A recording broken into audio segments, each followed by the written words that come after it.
আসসালামু আলাইকুম এভরিওয়ান। আজকে আমরা এই ম্যাথের সমাধান দেখব। আমাদের এই চ্যানেলে আপনাদের জন্য বিভিন্ন চাকরি পরীক্ষার বিভিন্ন ম্যাথের সমাধানের ভিডিও চলছে। কাইন্ডলি আমাদের চ্যানেলটিকে সাবস্ক্রাইব করে দিবেন। তো চলুন এখন আমরা আমাদের আজকের ম্যাথের সমাধানে নেমে পড়ি। এখানে বলছে যে একদল গরু প্রতিবার সমান সংখ্যায় ভাগ হয়ে 3 পথে গমন করে, 7 ঘাটে পানি পান করে, 9টি বৃক্ষের নিচে ঘুমায় এবং 12 জন গোয়ালা সমান সংখ্যক গরুর দুধ দোয়ায়। তাহলে গরুর সংখ্যা কত?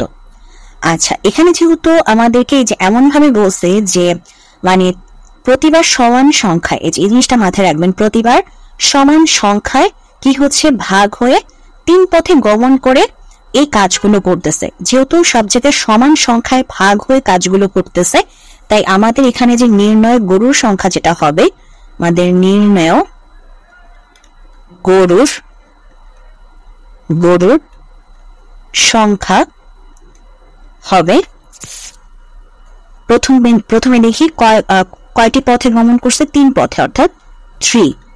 তারপর 7 ঘাটে পানি খায়, সমান সংখ্যক গরু কিন্তু, তাই সমান সংখ্যক গরু হওয়ার কারণেই আমাদের যেটা হবে এই যে 7 ঘাটে পানি খায়, 9টি বৃক্ষের নিচে ঘুমায়, আর 12 জন গোয়ালা কি করে দুধ দোয়ায়।